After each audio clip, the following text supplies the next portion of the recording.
Shabbat Shalom, amados hermanos, damos gracias a nuestro buen Dios en este precioso día de Shabbat por el privilegio que nos da de estar en este día maravilloso y disfrutar del estudio de su palabra, de la comunión que podamos tener con Él también.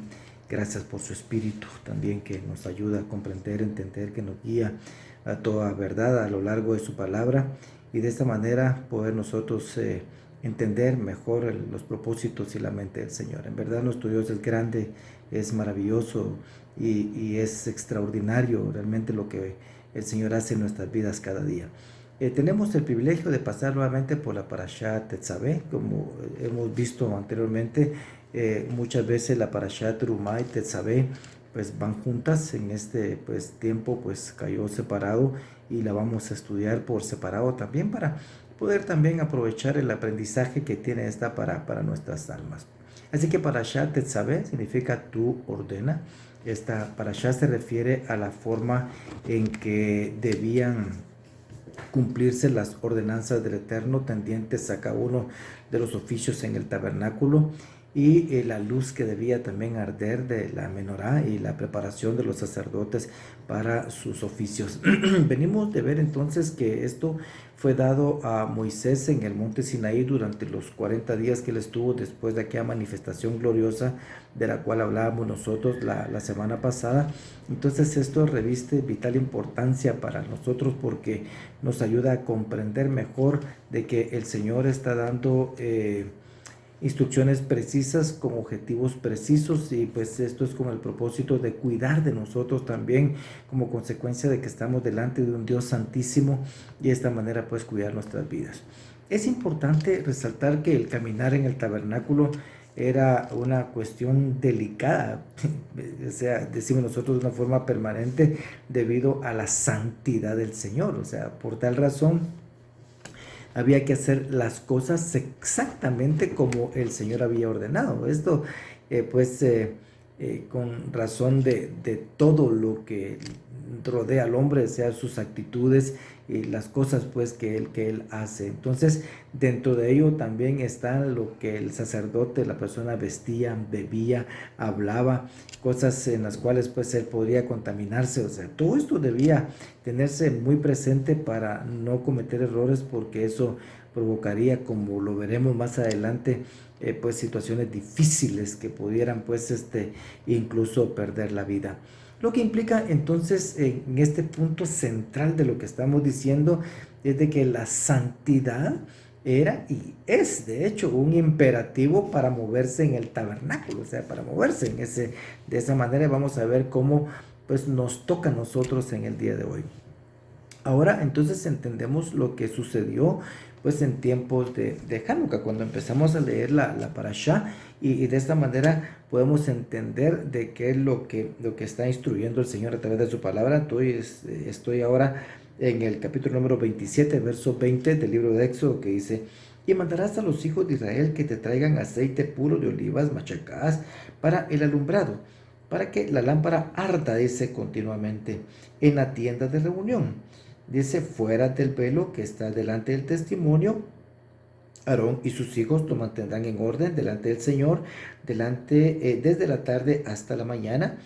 Será estatuto perpetuo, dice, para todas las generaciones de los hijos de Israel. Entonces aquí están las instrucciones precisas de cómo debía hacerse el aceite, o sea, cómo prepararse el aceite puro de olivas machacadas, dice, para el alumbrado. Entonces ahora entendemos, como les decía, la parte esta de lo que sucedió en tiempos de Hanukkah y cómo se produce aquel milagro, porque esto de preparar el aceite es todo un proceso, ¿verdad?, que involucra mucho cuidado en esto. O sea, no es un simple aceite, ¿verdad?, que iba a servir de combustible para que utilizarse para que esto ardiera, sino que pues era algo significativo, era algo para el Santísimo y para que era algo santo, ¿verdad?, que debía tenerse mucho cuidado con esto. Ahora, desde ese tiempo, entonces, desde ese tiempo estaba la instrucción de cómo debía hacerse el aceite que se utilizaría realmente en esta menorá. O sea, esto nos enseña de esta manera también que el fin no justifica los medios, y menos pues en las cosas del Señor. Entonces,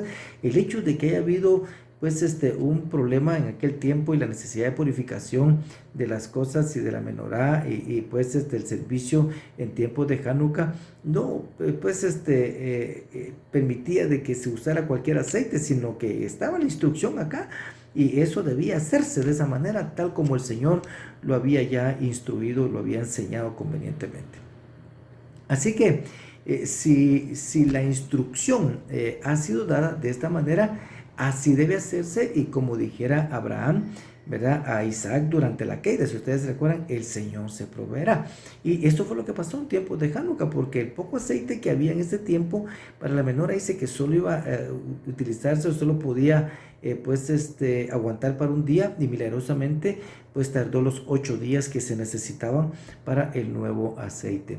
Entonces esto, de esta manera, cuando dice el Señor se proveerá, es cuando experimentamos esta parte, es cuando de verdad somos obedientes a lo que el Señor ha ordenado en su palabra. O sea, Él hará que lo demás fluya de esta manera para que se alcance su propósito. Entonces dijeron, bueno, vamos a poner este aceite. Y lo pusieron y empezaron a preparar el aceite en aquel tiempo, y eso duró durante esos días, ¿verdad? Y por eso entendemos el tiempo también que tarda Hanukkah. Después de que fuera constituida la casa del Señor y dar las ordenanzas para el encendido de la menorá, para que alumbre dentro, ¿verdad?, del tabernáculo, enfrente del velo, ahora establece quiénes y cómo, el cómo y el estado también de las personas que atenderán la residencia, o sea, la casa del Señor. Recuerden que aquí se están dando instrucciones precisas de cómo debía ser. Estas personas, ¿verdad?, que estarían muy cerca del Señor, pues definitivamente requieren un nivel de santidad extraordinario, cuyo deseo del Señor es que todos nosotros alcancemos incluso un día. La luz entonces es un factor indispensable que hace que la pureza y la santidad se reflejen de mejor manera, ya que la luz lo que hace es de que pone al descubierto y a la vista de todos lo que hay en las personas, y es lo que nosotros hemos visto a lo largo de nuestra vida. O sea, la pregunta crucial de todo esto que vemos aquí es: ¿cómo podemos acercarnos a un Dios santo con el nivel de santidad que tiene el Señor? Recuerden que los seres vivientes que se encuentran alrededor de Él solo hacen algo, y es decir, santo, santo, santo es el Señor, y santo, santo, santo es el Señor. O sea, nosotros como hombres de veras no entendemos esta magnitud, o no tomamos conciencia quizás, ¿verdad?, de esa santidad tan grande que tiene nuestro buen Dios.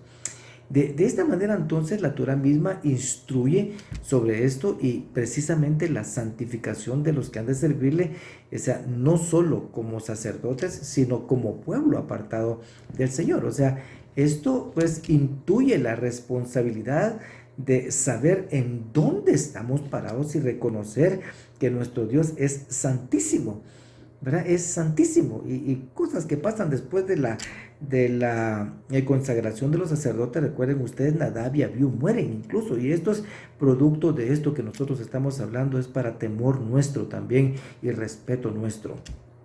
De esta manera, amados hermanos, observamos que las instrucciones que se dan con tanto detalle aquí en esta parte se vuelven a repetir de la misma manera en los capítulos del 35 al 39, también aquí en el libro de Shemot, o sea, el libro de Éxodo, en el detalle, ¿verdad?, y la explicación que esto lleva. Entonces, es interesante esta parte que les estoy diciendo, que nos ayuda a comprender lo que les digo. Entonces, leamos esto ahora en el capítulo número 29, los versos del 43 al 46, que dice, miren, dice: y me encontraré allí con los hijos de Israel, y el lugar será santificado por mi gloria. Santificaré la tienda de reunión y el altar. También santificaré a Aarón, a sus hijos, para que me sirvan como sacerdotes. Y habitaré entre los hijos de Israel y seré su Dios, y conocerán que yo soy el Señor su Dios, que los saqué de la tierra de Egipto para morar yo en medio de ellos. Yo soy el Señor su Dios. O sea, esto es bien interesante, amados hermanos, porque ¿por qué se repite con tanto detalle y con detalle exacto y se vuelve a repetir nuevamente en los capítulos del 35 al 39 que les decía? Y la respuesta precisamente está aquí, ¿verdad? ¿Por qué? ¿Verdad? Es muy fácil, porque ahí dice, me encontraré con los hijos de Israel. ¿Y qué dice? Y el lugar será santificado. ¿Por qué? Por mi gloria.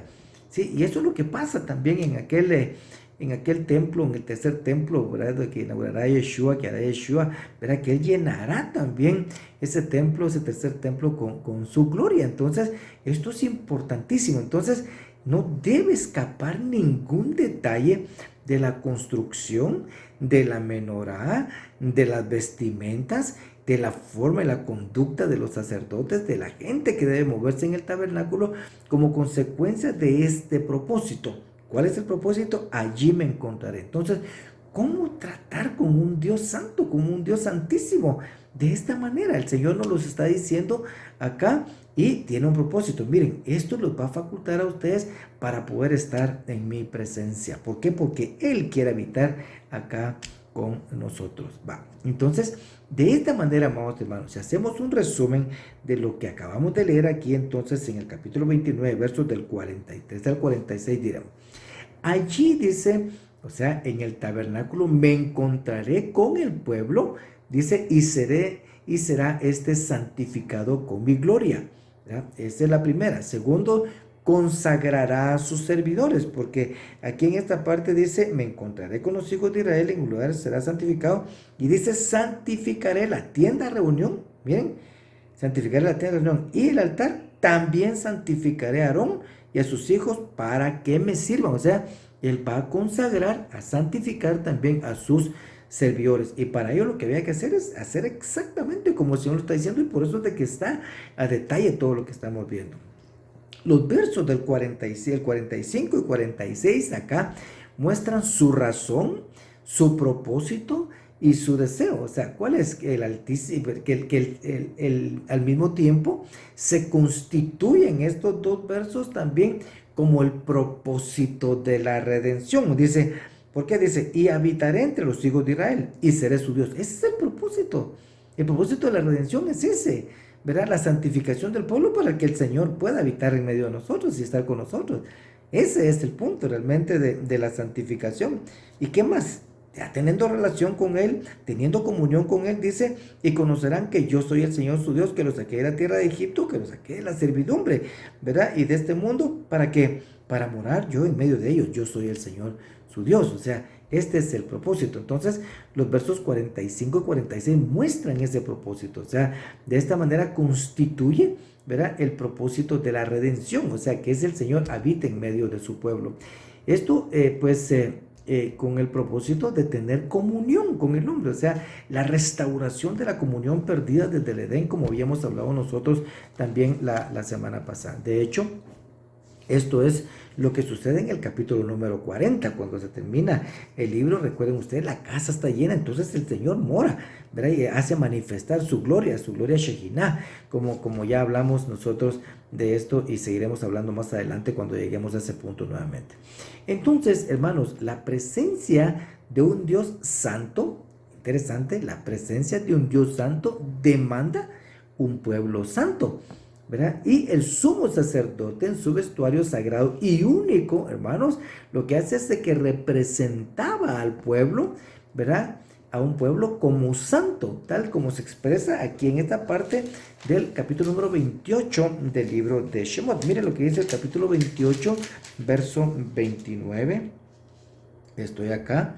Capítulo 28, verso 29. Dice, y Aarón llevará, dice, los nombres de los hijos de Israel en el pectoral del juicio sobre su corazón, cuando entre en el lugar santo, continuamente, porque dice, por memorial delante del Señor, o sea, por recuerdo, para recordatorio del pueblo del Señor. Entonces, ¿cómo podía ser esta parte? La presencia de un Dios santo demanda a un pueblo santo, y el sumo sacerdote llevaba entonces representado a todo el pueblo, ¿verdad?, como santo delante de él en esta parte del pectoral. O sea, ya lo vimos. Y miren ahora los versos 36 al 38 de este mismo capítulo 28, dice, Harás también una lámina de oro puro y grabarás en ella como las grabaduras del sello santidad al Señor. O sea, aquí les digo esta parte, ¿verdad? Como para poder entender mejor lo que estamos hablando.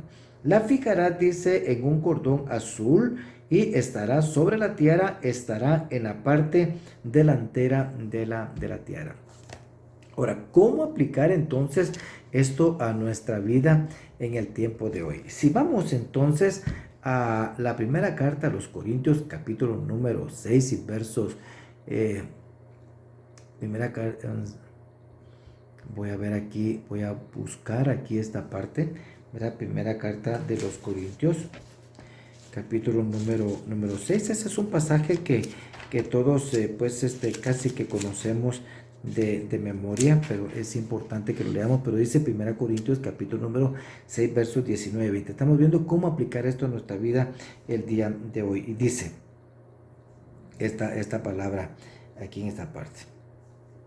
Perdón, estoy en 2 Corintios. Ahorita me muevo entonces. 1 Corintios capítulo número 6. Dice versos 19 y 20, ¿o no sabéis que vuestro cuerpo es templo del Espíritu Santo que está en vosotros, el cual tenéis de Dios y que no sois vuestros? Pues por precio habéis sido comprados. Por tanto, glorificad a Dios en vuestro cuerpo y en vuestro espíritu, dice, los cuales son de Dios. Entonces, de esta parte lo que nosotros aprendemos es de que todos nosotros, en realidad, amados hermanos, somos y estamos muy conscientes, y lo digo así, mire, con mucho pesar y para lamento nuestro también, ¿verdad? De que estamos pero muy, muy lejos de la santidad que requiere la presencia de Dios en nuestras vidas. Esto es así de esta manera. Aquí nos dice que somos templo del Espíritu Santo, pero nosotros entendemos eso. Yo no sé cuál es su caso, pero yo entiendo esto. Esta parte, estamos muy lejos realmente de ser ese templo que el Señor quiere que seamos. Eso no quiere decir que no lo seamos. En realidad, el propósito es de que lleguemos a esta parte, ¿sí? Pero como también Pablo dice, y eso nos hace dar infinitas gracias al Señor, nuestro Creador, nuestro gran Rey. ¿Por qué? Por nuestro gran sumo sacerdote, ¿verdad? Declarado nosotros acá en las Escrituras, en la carta a los Hebreos, en el capítulo número 4, capítulo número 4 y verso 14, que dice: teniendo pues un gran sumo sacerdote que, dice, trascendió los cielos, Yeshua, el Hijo de Dios, retengamos nuestra fe, porque no tenemos un sumo sacerdote que no pueda compadecerse de nuestras flaquezas, oiga, sino uno que ha sido tentado en todo como nosotros, pero sin pecado. Entonces, bendito sea el Señor, como ¿verdad? Lo dice el autor de la carta de los Hebreos. Aquí en esta parte tenemos un gran sumo sacerdote. Reconocemos nuestra condición de pecadores y estamos muy lejos de ser ese templo maravilloso que Dios quiere que sea causa de nuestra condición, pero vamos en ese proceso y en ese caminar. Pero entonces dice el autor de la carta de los Hebreos que tenemos un gran sumo sacerdote que trascendió los cielos. Este es Yeshua, ¿verdad? ¿Esto es para qué? Es para purificarnos también de una mala conciencia. O sea, mire lo que dice también Hebreos capítulo número 9, verso 14 también. ¿Cuánto más? Dice, desde el 13. Porque si la sangre de los machos cabríos, de los toros y la ceniza de la becerra rociada sobre los que han contaminado, santifican para la purificación de la carne, vean esto, cuánto más, dice, la sangre de Mashiach, el cual por el Espíritu eterno se ofreció a sí mismo sin mancha a Dios. ¿Qué dice? ¿Para qué? Purificará vuestra conciencia de obras muertas para servir al Dios vivo. O sea, esto es sumamente interesante, amados hermanos, porque si bien es cierto, no tenemos conciencia nosotros de esa parte, porque en realidad estamos muy lejos de ser ese templo, esa casa que el Señor requiere de nosotros, teniendo esta palabra tan valiosa y tan hermosa. También tenemos este gran sumo sacerdote bendito por los siglos, bendito sea su santo nombre, que nos ayuda a entender y dice, purifica, dice, nuestra conciencia de obras muertas.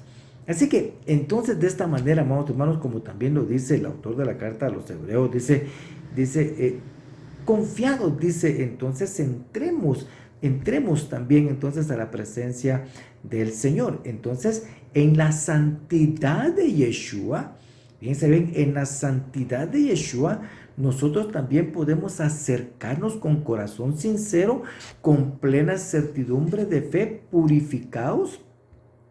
De esta manera, entonces purificados los corazones, ¿verdad?, de mala conciencia y lavado su cuerpo en agua, como dice Hebreos. Así que acerquémonos, pues, dice, con confianza al trono de la gracia para alcanzar misericordia y hallar gracia para el oportuno socorro. Qué bonito esta parte, porque en realidad nosotros todos decimos, somos templo del Espíritu de Dios. Sí, somos su templo y miren, no soy vuestro.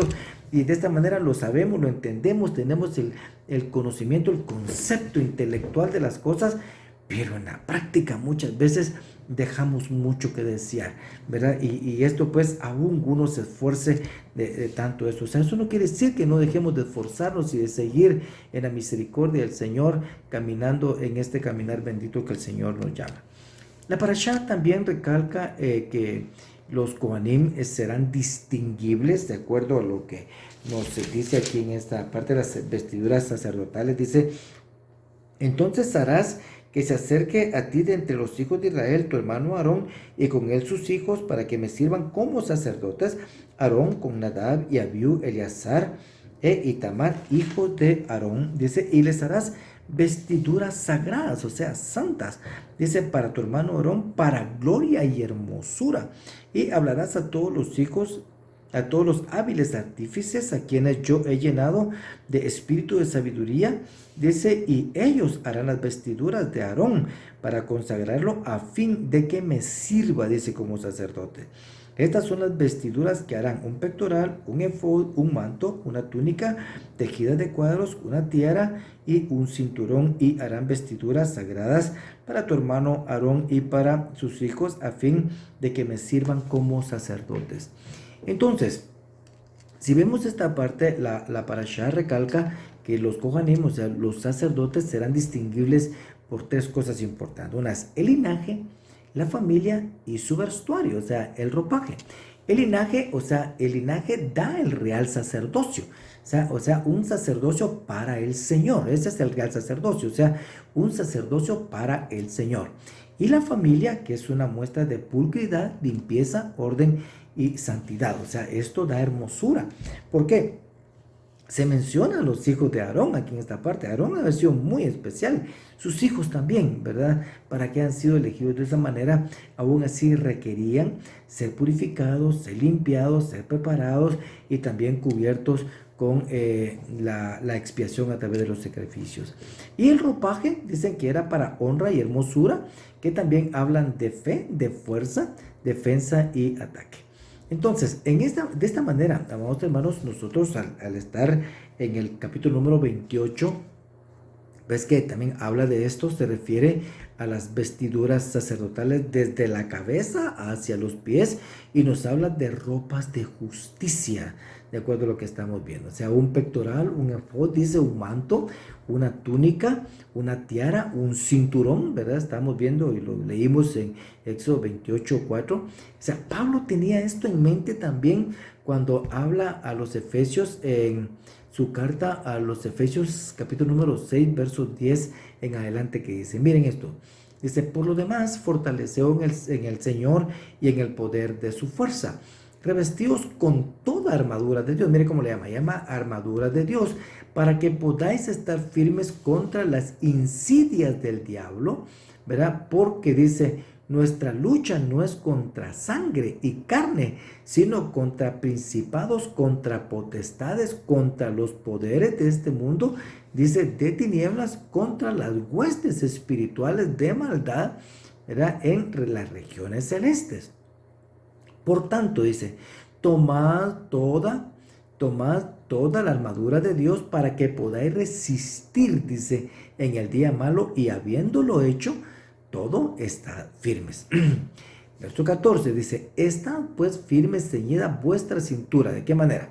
Con la verdad, miren, Señor, con la verdad, dice, revestidos con la coraza de justicia, calzados los pies con el apresto del evangelio de la paz, ¿sí? En todo dice, tomando el escudo de la fe, imagínense ustedes, y con el cual podréis apagar todos los dardos encendidos del maligno.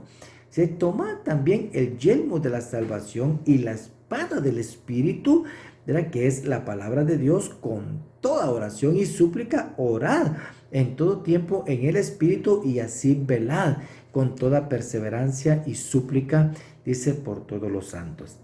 Es increíble realmente esta declaración que hace Pablo aquí en esta parte, y vemos cuáles son las armas, las armaduras. Si nos damos cuenta, viene siendo todo el ropaje que tenía el sacerdote.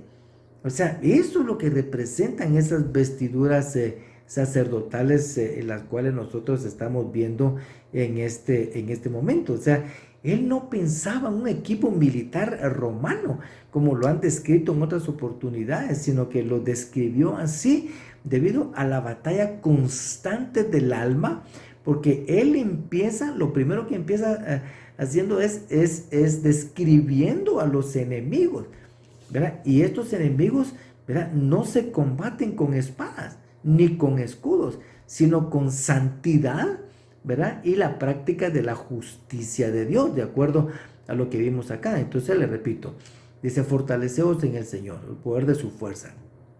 Y repito, ¿por qué? Dice, verso 12 otra vez, porque nuestra lucha no es contra sangre y carne, sino contra principados, contra potestades, contra los poderes de este mundo, las tinieblas, contra las huestes espirituales de maldad en las regiones celestiales. Ahora, esto es increíble, amados hermanos, porque de esta manera podemos entender que no podemos nosotros con armas físicas combatir este tipo de lucha.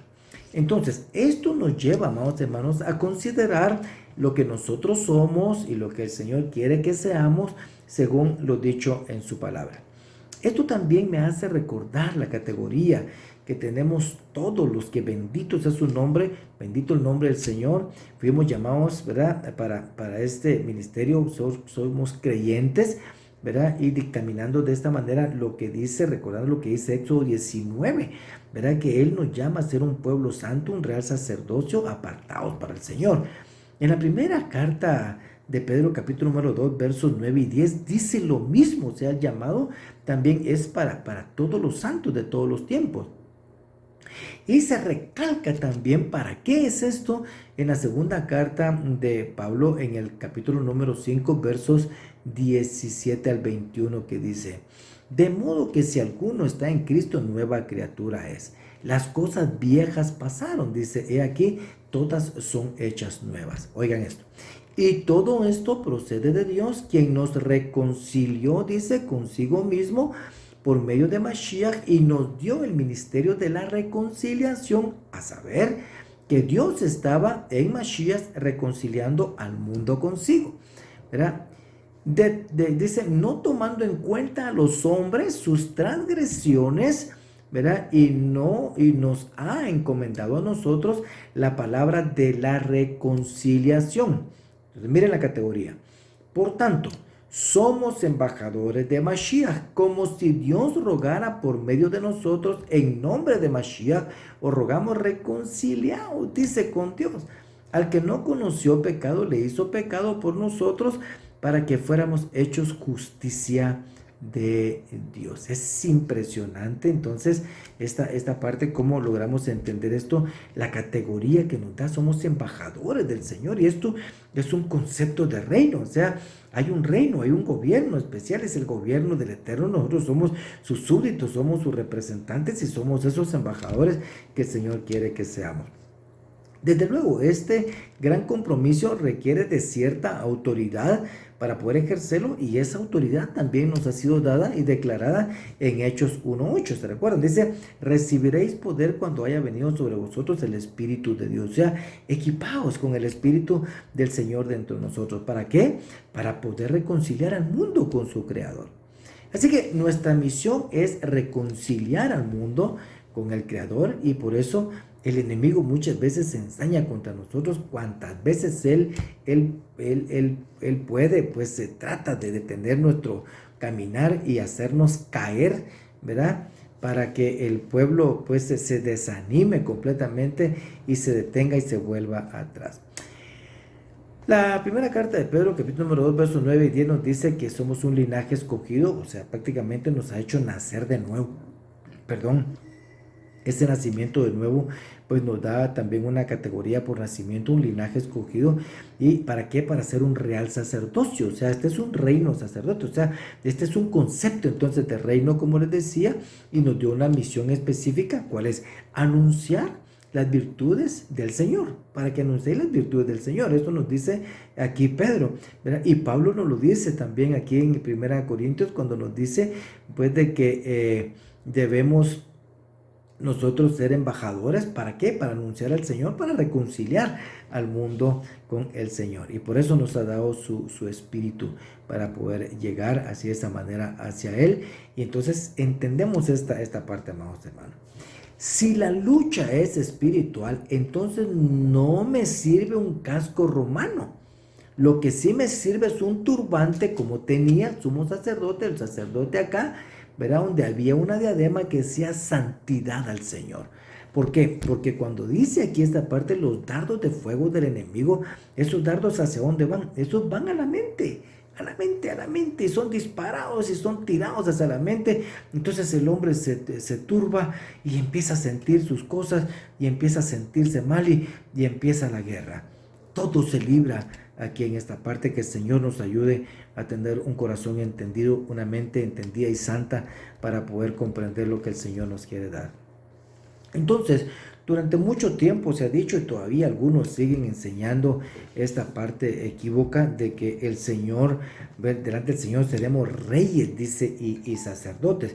Miren, el único rey y sacerdote es Yeshua. Él es el único que puede unir los dos oficios en uno, el rey, porque Él es rey de reyes y Señor de señores, y es el gran sumo sacerdote según el orden de Melquisedec. Pero nosotros no, nosotros hemos sido llamados a ser sacerdotes, ¿sí? A ser sacerdotes. O sea, de todas maneras, en la cuestión de ser rey, pues muchos creyentes en este concepto no ha causado realmente ningún impacto en su vida, porque nos comportamos definitivamente como cualquier plebeyo. Que el Señor nos ayude a entender lo que somos. Entonces, ¿qué somos? Lo que somos entonces es un reino de sacerdotes. A eso nos ha llamado el Señor, a ser un reino de sacerdotes. Miren, anteriormente no había rey en Israel, ¿verdad? Lo que el Señor era su rey, y eso es lo que el Señor quiere. Pero ¿qué fue lo que pasa? Y el contexto de esto que estamos hablando se encuentra en el primer libro de Samuel, capítulo número 8, versos 5 al 18, y es el momento en el que el pueblo, después de que ven que, pues, cuando el pueblo era gobernado por jueces y que no había, pues, sacerdotes que dieran la palabra como debía, porque se habían corrompido, habían dejado de enseñar la palabra del Señor, y el pueblo, viendo de que no había ninguna diferencia entre los demás pueblos, todo lo que hicieron fue pedir un rey. Entonces lo que hicieron fue de que desecharon al soberano rey de Israel, o sea, el rey de reyes y señor de señores. Eso está en el primer libro de Samuel, capítulo número 8 y verso 7. Entonces el Señor le lo dice a Samuel: no te preocupes, en realidad no te han desechado a ti, sino que me han desechado a mí. Eso es lo que dice el Señor. Entonces ellos pidieron un rey. O sea, en principio no había rey en Israel. Entonces lo que quería era un reino de sacerdotes. O sea, el punto central de esto, y de acuerdo al deseo del Señor, no es que el pueblo se constituya en reyes. Dios en realidad no está interesado en reyes, sino que Dios está interesado en sacerdotes, en personas que le sirvan, en personas, ¿verdad?, que se acerquen a Él con corazón puro, ¿verdad?, que conozcan, enseñen la Torá. O sea, el corazón de los reyes es diferente, hermanos. El corazón de los sacerdotes es un corazón lleno de la palabra, es un corazón que siempre tiene abundancia del Espíritu para seguir enseñando. Un rey no tiene eso. Un rey no tiene eso. Entonces, si ustedes se dan cuenta cuando leen el libro, o sea, los libros de los reyes, primero y segundo libro de los reyes, el común denominador de los reyes es: e hizo lo malo delante del Señor, e hizo lo malo delante del Señor. Son pocos los reyes en los cuales se registra que hicieron lo bueno delante del Señor.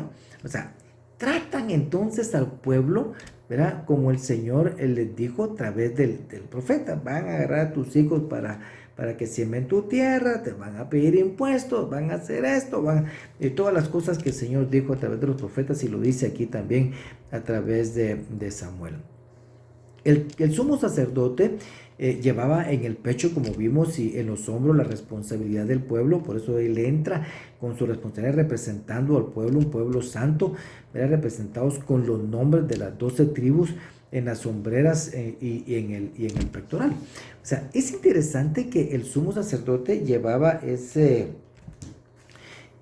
pectoral, de acuerdo a lo que nosotros vemos. Vamos a leer acá algunos versos. Dice acá en el capítulo número 28, verso 15 en adelante: y harás, dice, el pectoral del juicio, obra de hábil artífice, lo harás como la obra, dice, del efod de oro, de tela azul, púrpura, escarlata, de lino fino torcido, lo harás.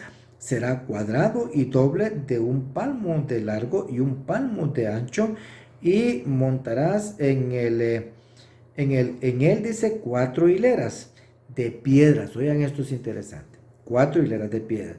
La primera hilera será una hilera de rubí, un topacio, una hilera de esmeralda.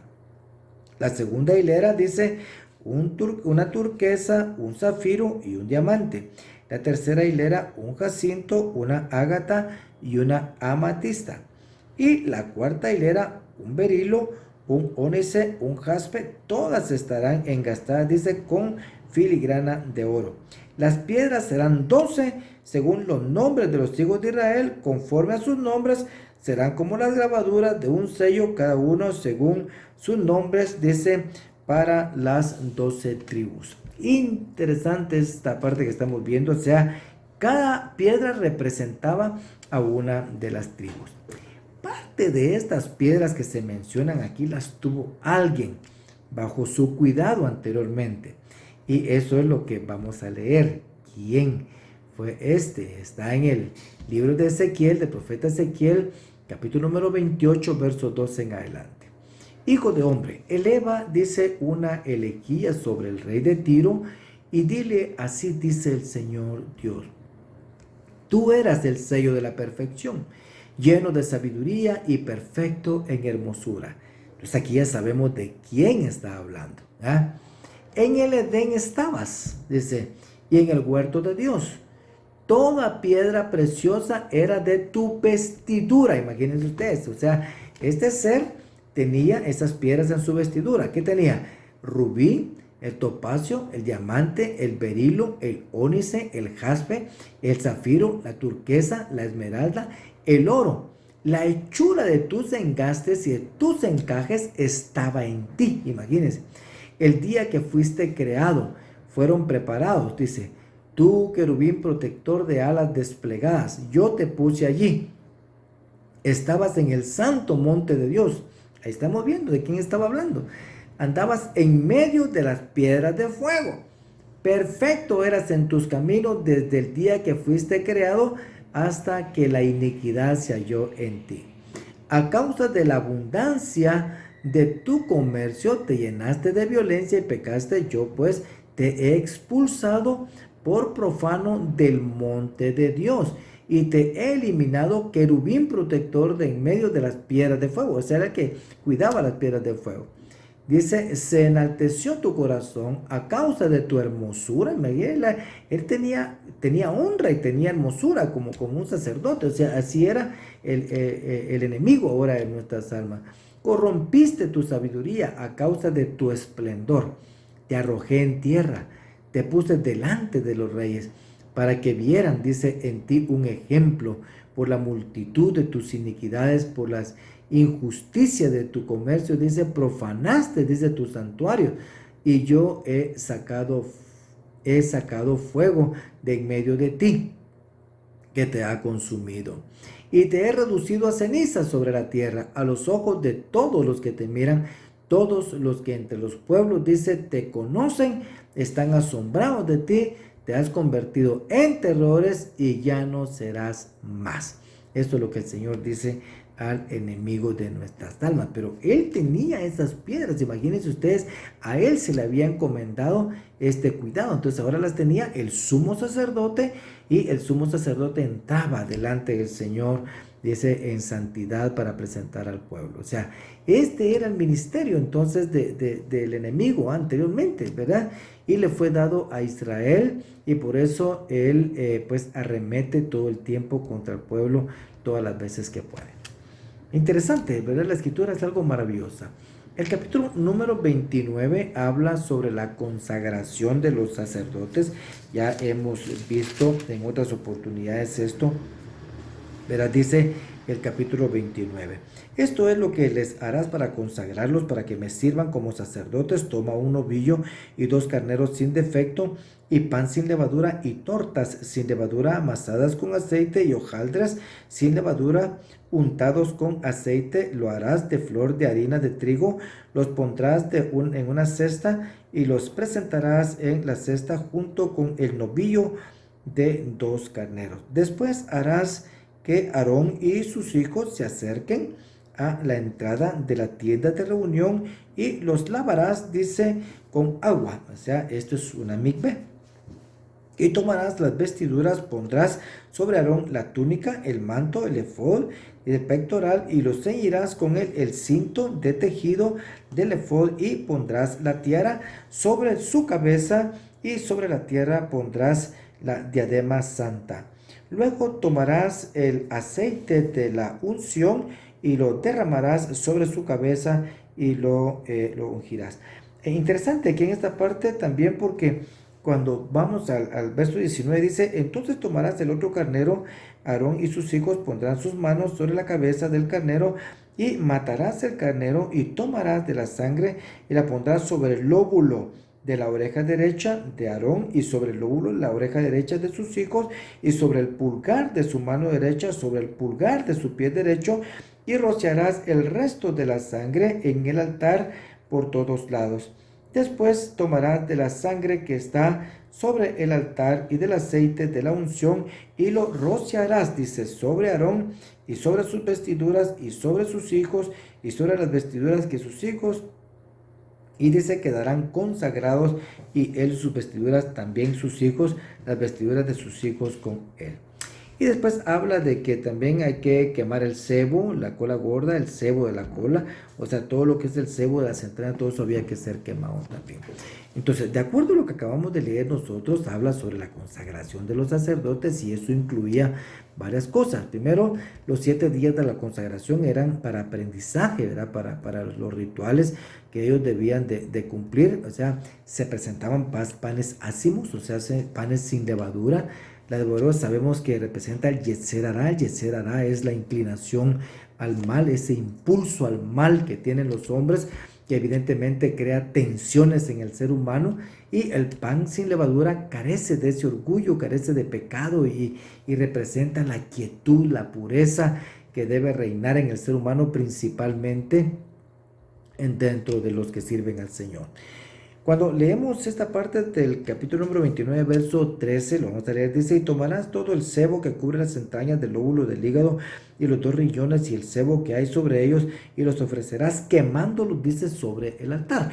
Tomarás todo el sebo de las entrañas. Dice, los exégetas que explican toda esta parte creen encontrar en este verso los órganos que en el cuerpo del ser humano, ¿sí?, también son el origen de las malas disposiciones morales, o sea, la inclinación al mal. O sea, se sabe desde la antigüedad, y sabemos nosotros, que el hígado pues, se le considera como la fuente de las pasiones, mientras que la grasa y el sebo que los cubría, era considerada como el elemento de insensibilidad. O sea, todo el sebo que recubre los órganos no los deja funcionar correctamente, y hace al ser humano insensible, porque evidentemente no funciona correctamente. O sea, miren lo que dice también el autor del Salmo 119, versos 68 a 72, que dice, Bueno eres tú, dice, y bienhechor, enséñame tus estatutos.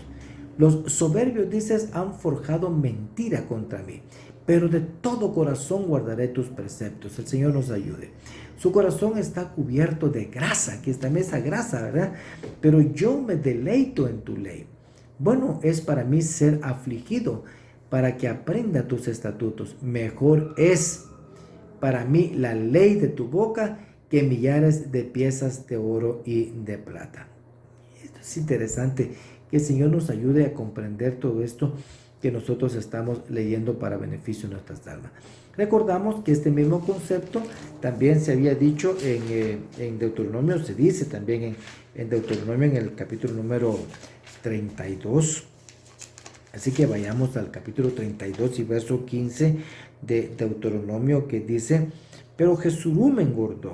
Jesurum ya sabemos que es rectitud, y esto se refiere a cuando se menciona a Israel. Pero Jesurum engordó. ¿Y qué pasó? Engordó, se cebó, o sea, se llenó de cebo, de grasa, y dio cúcedes. Has engordado, está cebado y rollizo. Entonces dice, abandonó a Dios que lo hizo y menospreció a la roca de su salvación. ¿Qué fue lo que pasó? Cuando se engrosa, cuando le crece el cebo, se vuelve insensible. No, yo no lo quiero, nada, tener comunión con el Señor ni nada, y hace todas las cosas que a él le plazcan como ser humano. Eso no puede ser, ¿verdad?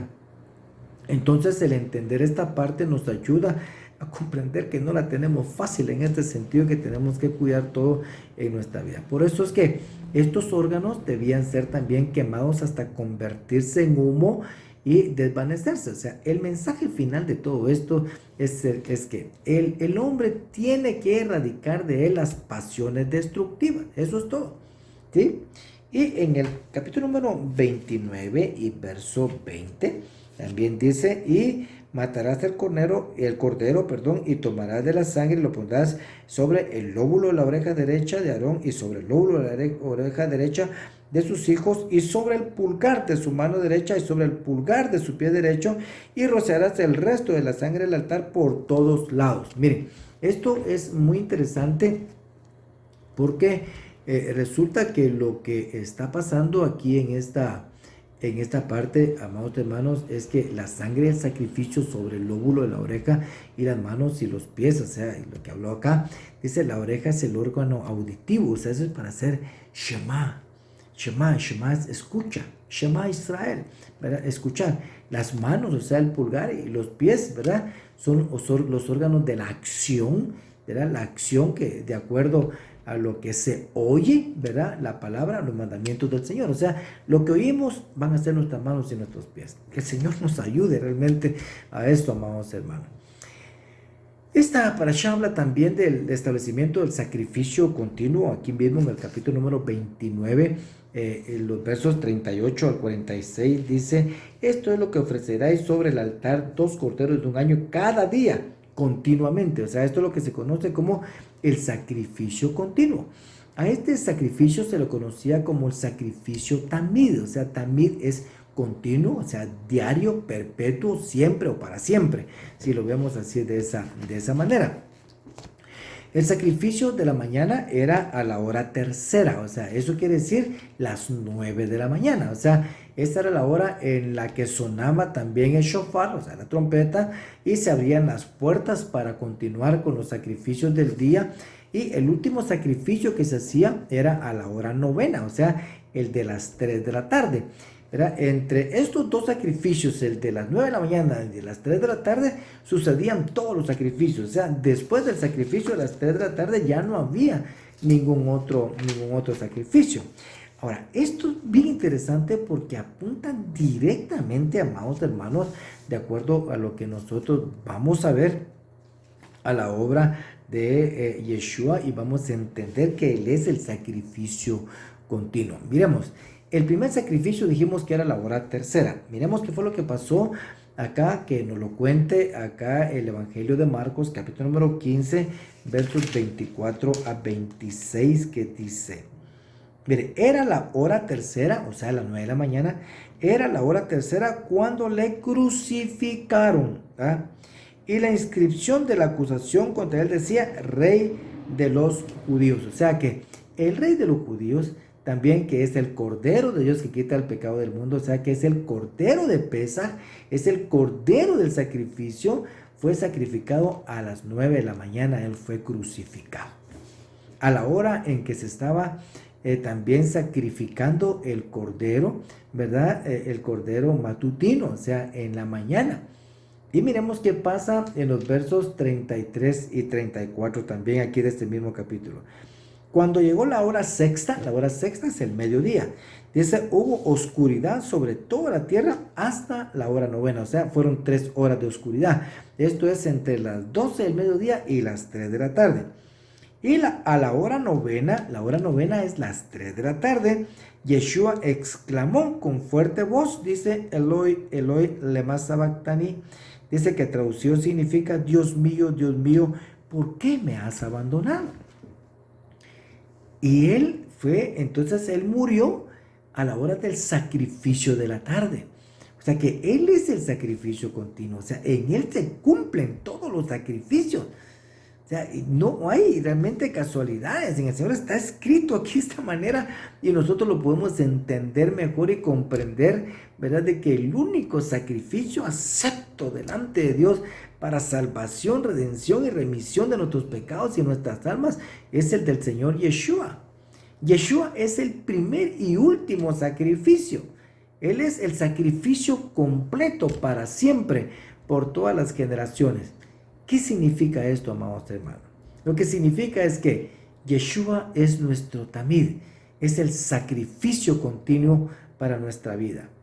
El que siempre estará allí para ti, para mí.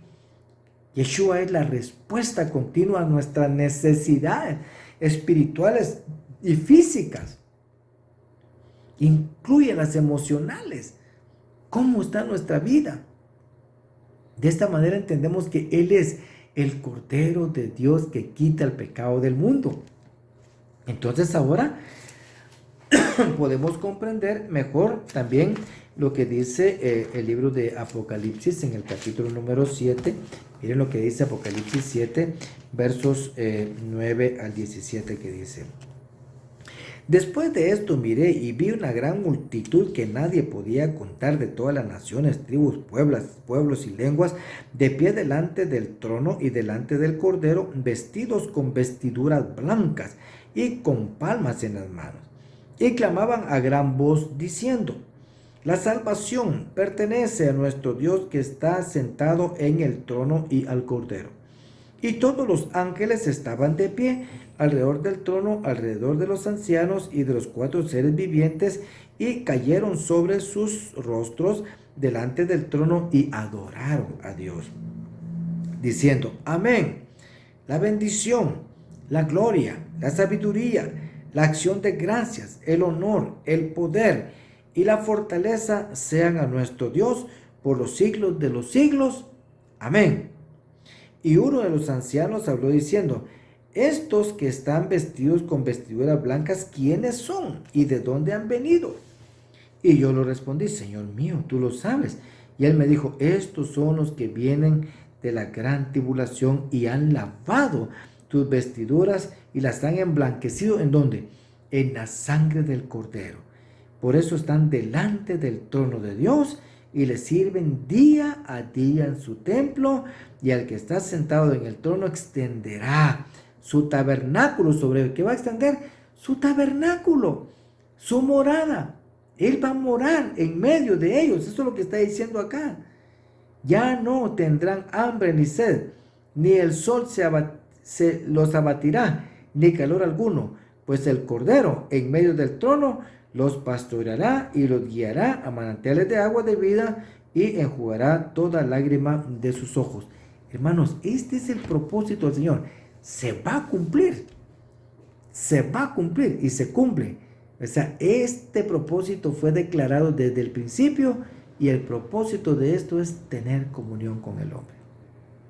Bendito sea el nombre del Señor.